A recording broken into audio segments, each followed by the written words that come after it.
Dragi učenici, dobar vam dan i dobrodošli na nastavu hrvatskog jezika za 5. razred u okviru teme Obitelj je moja domovina. Naslov današnje video lekcije je radijska i TV emisija Bajka o ribaru i ribici. Ja sam učiteljica Nataša Kralj. Danas ćete poslušati, pogledati ulomke radijske i televizijske emisije Bajka o ribaru i ribici Aleksandra Sergejevića Puškina. Izdvajati ključne riječi i pisati kratke bilješke o poslušanome tekstu. Objašnjavati nepoznate riječi na temelju vođenog razgovora. Primjenjivati temeljna književno-teorijska znanja o bajci. Pripovijedanje o stvarnim i nestvarnim događajima, opisivanje, dijalog, sceničnost dramskog teksta. Objašnjavati razlike između radijske i televizijske emisije, koja je ujedno i animirani film, nastalih na temelju prerade književnog dijela. Izražavati vlastiti doživljaj radijske i televizijske emisije, uočavati vezu medija i svijeta koji ga okružuje. Za praćenje video lekcije pripremite bilježnicu, olovku i računalo. Prisjetite se književnih dijela koje ste rado čitali, slušali i gledali na TV ekranima. Vlak u snijegu, Družba pere kvržice, Duh u močvari, Zagonetni dječak, Čudnovate zgode Šegrta Hlapića, zatim bajke Trnoružica, Snjeguljica, Mala sirena, Djevojčica sa šibicama, Tri praščića i mnoge druge. Napišite pitanja na koja biste željeli saznati odgovor s obzirom na naslov bajke Bajka o ribaru i ribici ruskoga književnika Aleksandra Sergejevića Puškina. Kako su se upoznali ribar i ribica? Kako se ribica ponašala prema ribaru? O čemu govori bajka? Pogledajte i poslušajte početak filma Bajke o ribaru i ribici. Živio na žalu sinjeg mora starac ribar sa staricom svojom. U staroj su kolibi od gline proživjeli 33 ljeta. Starac mrežom lovio je ribu, a starica prela svoju pređu. Jednom starac izađe da lovi, pa izvuko mrežu punu mulja. Po drugi put bacio je mrežu, izvukao samo morsku travu. Po treći put bacio je mrežu, a u mreži samo jedna riba, ali nije obična, već zlatna. Zamolila starca zlatna riba i ljudskim mu govorila glasom: pusti mene u to sinje more, skupim ću se otkupiti darom. Što zaželiš, to ću ti i dati. Začudi se i prepade starac. 33 ribari već ljeta, a još ne ču da govori riba, pa u more pusti ribu zlatnu.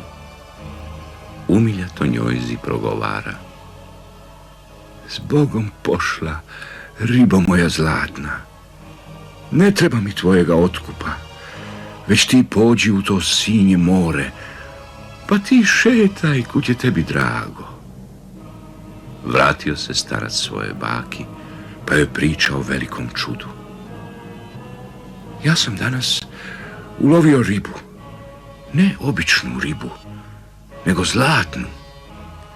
Ljudski me je zamolila glasom da je pustim u to sinje more.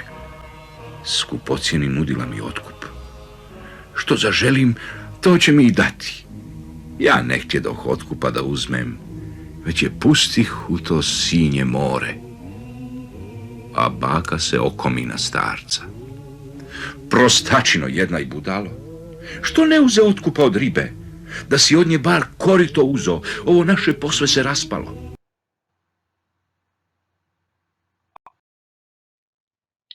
Pročitajte komu je namijenjen ovaj film i zapišite u bilježnicu najbitnije podatke. Naslov filma je Aleksandar Sergejević Puškin, bajka o ribaru i ribici. To je lutkarski film u televizijskoj prilagodbi i interpretaciji Zlatka Crnkovića. Scenarij i režija Berislav Brajković. Televizijska i filmska prilagodba književnog dijela. Trajanje emisije 14 minuta. Namjena predškolski odgoj i osnovna škola. Proizvodnja Hrvatska televizija. Pročitajmo značenje manje poznatih riječi. Korito, dugačka drvena posuda namijenjena za pranje rublja. Mulj, gusto nataloženo blato na dnu vode. Sinje, sivo plavo. Žal, šljunčana ili pjeskovita obala. Pređa, vunene, pamučne ili lanene niti dobivene predenjem. Istražimo i razgovarajmo. Gdje je i s kime živio starac? Starac i starica su živjeli na obali Sinjega mora. Koliko je puta bacao mrežu? Mrežu je bacao 3 puta. Što ga je riba zamolila? Zamolila ga je da je pusti natrag u more. Što je starca najviše iznenadilo? Najviše ga je iznenadilo što je progovorila ljudskim glasom. A što je staricu najviše iznenadilo? Staricu je najviše iznenadilo što od ribe nije tražio ništa, a mogao je barem korito. Razmislite i zapišite. Što biste vi učinili da ste ulovili zlatnu ribicu koja bi vam ispunila želju? Bila bih jako uzbuđena i ne znam što bih zaželjela. Brzo bih joj nabrojila neke svoje želje. Ponijela bih je svojoj kući. Snimila bih je mobitelom i pokazala drugima. Prestrašila bih se i pustila je odmah u more. Odaberite jedan od odgovora i objasnite svoj odabir. Zašto starac nije tražio otkup od ribe? Pod A. Nije se mogao ničega sjetiti. B. Bio je zadovoljan svojim životom. C. Imao je sve što je trebao. D. Bojao se što će mu žena reći.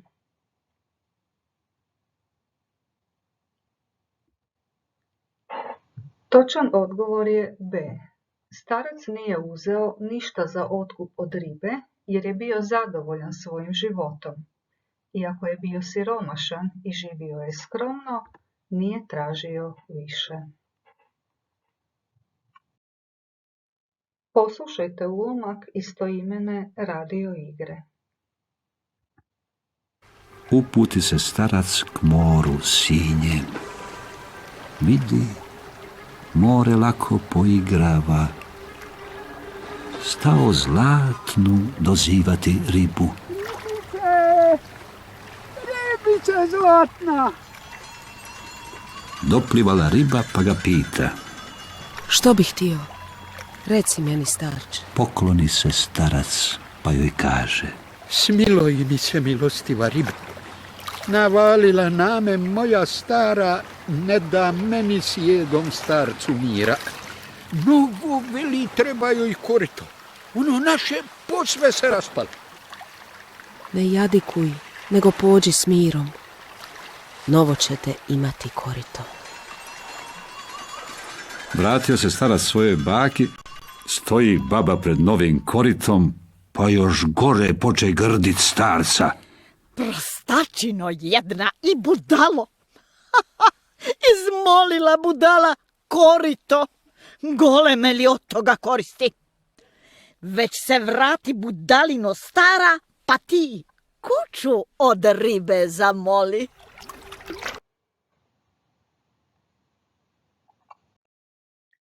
Pročitajte podatke o radijskoj emisiji i zapišite u bilježnicu. Naslov: Bajka o ribaru i ribici. Autor Aleksandar Sergejević Puškin. Bajka u stihu. Prijevod s ruskoga Dobriša Cesarić. Namjena: obrazovanje. Emisija HRT-a Kutić poezije. I poveznica za slušanje ostalih emisija. Zabilježite što ste saznali o ribaru. Napišite što očekujete da će se dalje dogoditi sa starcem, staricom i ribicom. Starac se vraća zlatnoj ribici. Govori joj kako starica hoće novo korito. Riba ispunjava želju. Starac se vraća kući i vidi novo korito. Starica viče na njega i želi novu kuću. Starica će vjerojatno stalno nešto tražiti. Prestrašeni starac sigurno će još nekoliko puta otići do ribe. Najviše me zanima hoće li riba stalno ispunjavati želje. Možda se više neće pojaviti kad starica pretjera sa željama. Zapišite pridjeve koje ste upamtili uz zadane imenice. More, Jesinje. Riba, Milostiva i Zlatna. Starac, Jesjedi. Poslušajte sljedeći ulomak radijske emisije. Obratite pozornost na glasove, šumove, zvukove. Zapišite što čujete. Uputi se starac k moru sinjem, a burka se ono sinje more, stao zlatnu dozivati ribu. Ribica zlatna! Ribica! Doplivala riba pa ga pita. Što bih htio? Reci meni, starče. Pokloni se starac, pa joj kaže. Smiluj mi se, milostiva ribo. Još se više pomamila stara. Ne da meni sjedom starcu mira. Od glasova smo čuli staričin grohotan smijeh, ribin nježni glas, zapomaganje starca i pripovjedača. Od zvukova čuje se šum mora i vjetra, poigravanje valova i tiha glazba u pozadini. Razmislite o postupcima kojima se književno djelo može preoblikovati u film, radijsku emisiju ili kazališnu predstavu. Kako nastaje filmska i televizijska prilagodba i kako nastaje radijska emisija ili radio igra. Usporedimo televizijsku i radijsku emisiju. Radijska emisija namijenjena je emitiranju na radiju, dok je televizijska namijenjena emitiranju na televiziji. I jedna i druga nastale su na temelju književnog predloška. U radijskoj emisiji glavni je audiozapis koji se odnosi na sluh, u kojemu čujemo likove, pripovjedača, zvukove i šumove, a izvodi ga više glumaca. U televizijskoj emisiji postoji audiovizualni zapis koji se odnosi na sluh i vid, u kojem vidimo likove i mjesta zbivanja radnje, ali ne vidimo, već čujemo pripovjedača. U radijskoj emisiji književni tekst je dramatiziran, prilagođen izvedbi na sceni, to jest na radiju, Likovi govore, glume, dodani su zvukovi, šumovi, zvučni efekti i glazba koja potiče naše zamišljanje i predočavanje slika i događaja kao da se odvijaju pred nama, iako ih ne vidimo. Tako nastaje radio igra. Sceničnost se postiže zvukovima. U televizijskoj emisiji književni je tekst također dramatiziran i prilagođen izvedbi na sceni, ovaj put na filmu i televiziji, ali likovi su lutke u pokretu, jedan glumac pripovjeda i glumi, govori kao lik starca, ribice i starice. Scenično se postiže izgledom lutaka, njihovim pokretima, te likovno oblikovanim morem, morskim valovima, kućom, čamcem, obalom.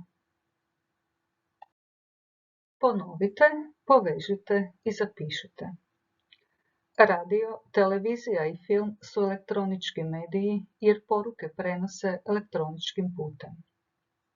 Poruke s radija primamo osjetilom sluha, pa ga nazivamo auditivni medij, dok poruke s filma i televizije primamo osjetilima sluha i vida, pa ih nazivamo audio-vizualni mediji. Auditivni znači koji se odnosi na sluh, a vizualni koji se odnosi na vid. Prilagodba književnog dijela za scensku izvedbu, bilo da je u pitanju radio, televizija, film ili kazalište, naziva se prilagodba ili adaptacija. Tako postoje, na primjer, filmska adaptacija, radijska adaptacija i druge. Adaptacija znači prerada, to jest prilagodba. Dopunite rečenice.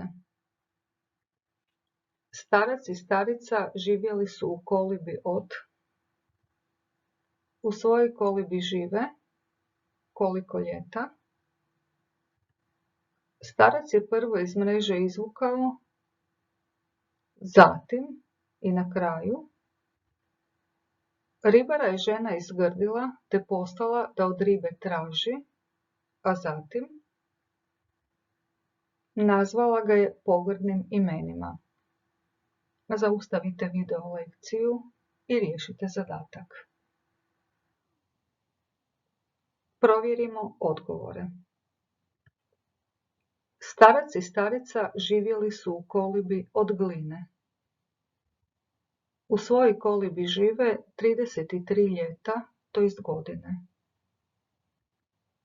Starac je prvo iz mreže izvukao mulj, zatim morsku travu i na kraju zlatnu ribicu. Ribara je žena izgrdila te poslala da od ribe traži korito, a zatim novu kuću. Nazvala ga je pogrdnim imenima, budalom i prostačinom. Zamislite i zapišite komu biste i kako pomogli da vam zlatna ribica može ispuniti želju. Bolesnima biste poželjeli zdravlje, siromašnima pristojan život, starcima osmijeh, pjesmu i lijepu riječ, a izbjeglicama krov nad glavom. Procijenite svoje znanje i zalaganje. Kvačicom označite tvrdnju koja se odnosi na vas. Samostalno sam odgovarala na pitanja o pogledanim i oslušanim ulomcima bajke o ribaru i ribici. Uočila sam razliku između radijske i televizijske emisije. Shvatila sam kako se književno djelo može prilagoditi za različite medije. Izaberite jedan od ponuđenih zadataka. Prvi zadatak, pogledajte cijeli film i napišite što je sve starica tražila od ribe. Drugi zadatak, poslušajte cijelu radio igru. Obratite pozornost na to kako se ponaša more svaki put kad starica traži od ribe da joj ispuni nove želje i zapišite svoje zapažanja. Treći zadatak, pročitajte bajku o ribaru i ribici pa napišite poruku ove bajke. Slijedite poveznice. Dragi učenici, na kraju smo još jedne video lekcije iz hrvatskog jezika. Hvala na pažnji i doviđenja.